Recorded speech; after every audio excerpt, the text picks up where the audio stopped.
पसंद की चीज को बचपन से ही एकटक दिखती थी, फिर चाहे वो घुंघरू हो या शंख, सितार हो या पारंपरिक परिधान, चूल्हा हो या बुआ का आधे घंटे तक आटे को गूंद गूंद कर चिकना कर देना। इन दो आंखों में अनेक सपने थे जिन्हें सोते जागते देखती बड़ी हुई। एक सपना जो सबसे बड़ा था वो था भारतीयता का, अपनी संस्कृति से जुड़े रहने, जिसे आंखों में मूंदे मस्तिष्क में विकसित करती मैंने अपने जीवन का संपूर्ण ज्ञान इस सपने में संजो दिया। सन 2016 में जन्म हुआ लेट्स गिव बैक NGO, एक एहसास कि हमारी संस्कृति हमारे हाथ से छूटी जा रही है, जिन मान्यताओं को सीखते समझते हम बड़े हुए अपने बच्चों को देने में असमर्थ हैं। अपनी संस्था के सौजन्य से मैंने इवेंट्स के द्वारा भारतीय संस्कृति की हर मान्यता को उजागर करने में तन मन धन लगा दिया और जन्म हुआ अनेक कार्यक्रमों का, जिनमें समाया हमारा देश और उससे जुड़ी संस्कृति, गीत, संगीत, नृत्य, हस्तकला, साज सज्जा, श्रृंगार, खान पान, वेशभूषा, भाषा। अपने फोरम से हमने अनगिनत लोगों को जोड़ा, अनेक संस्थाओं ने हमारे साथ काम किया। आज भी कल भी यही क्रम रहेगा, क्योंकि जब तक अपने देश के मूल रूप को हम नहीं समझेंगे तब तक भटकते रहेंगे। हमारा ज्ञान विज्ञान पर आधारित है, जिसे विदेशियों ने समझ लिया, लेकिन हम गुलामी का जीवन बिताते बिताते बहुत कुछ खो बैठे। अपने जीवन से हम क्या सार हम छोड़कर जाएंगे? माता पिता ने जो पथ प्रशस्त किया, हम उसमें और अधिक उजाला भरकर ही दम लेंगे, ऐसा हमारा वादा है। नहीं पता था कि 5 सितारा hotel, Rashtrapati Bhavan, craft museum और अनेक उत्कृष्ट स्थान हमारे मिशन का कार्यक्रम स्थल बनेंगे। नहीं पता था कि देश भर के लोग हमारी दृष्टि से दृष्टि मिलाएंगे। नहीं पता था मेरी आवाज लाखों की आवाज बनेगी। नहीं पता था मेरा जीवन किसी की अभूतपूर्व प्रेरणा बनेगा। नहीं पता था कि मेरे हर प्रयास से किसी को जीवन जीने की राह मिलेगी। लेकिन ऐसा हर पल हुआ और होता ही रहेगा। लेट्स गिव बैक का साथ निभाने के लिए आपको अनेक अनेक धन्यवाद। यूं ही जुड़े रहिए। दिल्ली में हुआ कुकरी शो का फिनाले। 5 शहरों के चुने गए प्रतिनिधियों ने बनाया दादी नानी के वक्त का व्यंजन। नेशनल कुकरी के द्वारा आयोजित इस प्रतियोगिता का उद्देश्य पुराने जमाने के व्यंजनों को लोगों के सामने लाना है। एक परंपरागत फेस्ट का आयोजन किया, जहां दिखाया गया कि पहले कैसे होली के त्योहार को मनाते थे, कितना उत्साह होता था, नई पीढ़ी को पुरानी होली का एहसास कराने का इसका मतलब था।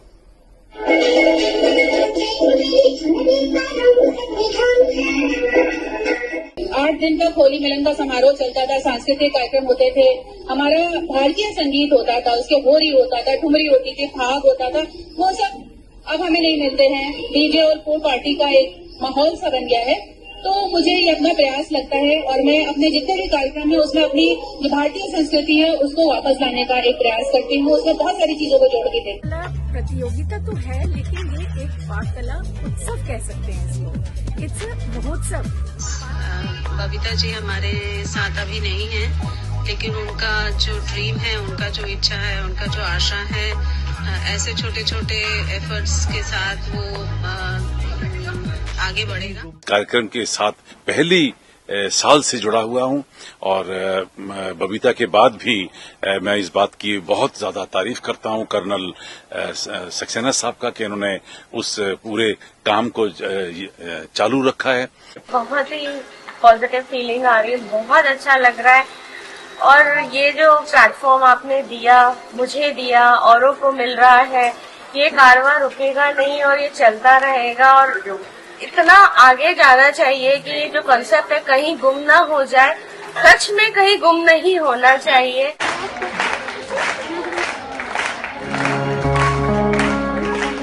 कहीं गुम ना हो जाएं।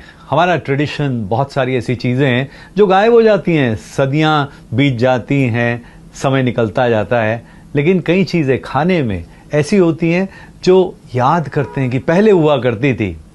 कहीं गुम ना हो जाए, इसी श्रृंखला की कहानी है और ये कहानी बबीता जी ने शुरू की काफ़ी साल पहले and I am very happy to support this initiative.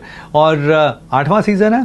चलिए आप भी अपनी जो रेसिपीज़ हैं अपने पास मत रखें, शेयर करें, कहीं गुम ना हो जाए। This is a very special video for a very special friend. Colonel Saxena और बबीता सक्सेना जी की एक सीरीज है, कहीं गुम ना हो जाए। और अक्सर एज शेफ्स हमारा डर यही रहता है कि आज तो हमारे सामने जो खाना है वो कल रहेगा या गुम हो जाएगा। और I think through this initiative the effort to bring out lost recipes, the effort to continue the tradition, the rich tradition of Indian food, वो बहुत ही commendable effort है and wholehearted support, आभार आपका to the Saxena couple and इस बार आप श्रृंखला 8 कर रहे हैं, 20 states में जाएंगे. God bless you, more power to you. और हम सबको अपने फूड कल्चर को, फूड रेसिपीज को, फूड ट्रेडिशंस को संजो के रखने की जरूरत है, क्योंकि वाकई अगर गुम हो गया तो अगली जनरेशन के पास देने के लिए कुछ होगा नहीं. Hi, this is Suchitra Pillai. I'm here to say that I'm extremely excited about being part of Kahin Gum Na Ho Jaye Season 8. I'm so happy that the initiative that was started by my good friend, the late Babita Saxena, is being carried on by Colonel Atul Saxena, her husband, because this competition is just absolutely fantastic. It's something that's keeping our culinary traditions alive. 20 states are taking part in this season 8. This was started in 2016. 7 seasons have gone by up to now, and a lot more to come. So I'm really happy to be part of it. And the next generation, our present generation and the generations ahead will get to see what Indian cuisine is all about. Hi everyone, my name is Rajan Luthra from America. So I'm so glad becoming a part of this such a great initiative, Kahin Gum Na Ho Jaye, जो मुहिम 2016 में बबीता जी ने शुरू किया था. It's such a nice concept. देश की संस्कृति और धरोहर को बचाने के लिए. It's a very nice project. I'm so glad becoming a part of this. And I started a movie project called महायोगी एक पथ एकता का. आशा करता हूँ आपको ये फिल्म पसंद आएगी. आप इस फिल्म को $1.media पे देख सकते हैं. I'm so glad again. Thank you so much, Atul ji, becoming a part of it. You're such a great initiative. कहीं गुम ना हो जाए. Thank you so much. कहीं गुम ना हो जाए एक नेशनल culinary इवेंट है, and national culinary event in the real sense मतलब हम 20 स्टेट्स कवर करेंगे ऑल ओवर द कंट्री इस मुहिम को लेके. कहीं गुम ना हो जाए सीजन 8. कहीं गुम ना हो जाए क्या एक फूड इवेंट है खाली? Answer is no.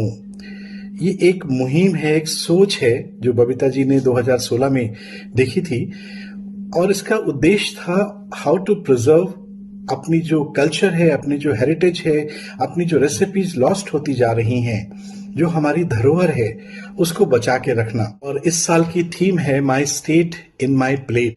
Kabir Das के दोहे कहीं गुम न हो जाएं, जिन खोजा तिन पाइया गहरे पानी बैठ, मैं बपुरा बूढ़न डरा रहा किनारे बैठ. यानी एक गोताखोर जब डुबकी लगाता है तो कुछ न कुछ वापस लेकर ही आता है. इसी प्रकार प्रयास करने वालों की हमेशा जीत होती है. कुछ न कुछ उन्हें हासिल होता ही है. लेकिन यदि हम किनारे पे बैठ के सिर्फ ताकते रहेंगे या विचार करते रहेंगे तो प्रयास तो करना ही पड़ेगा.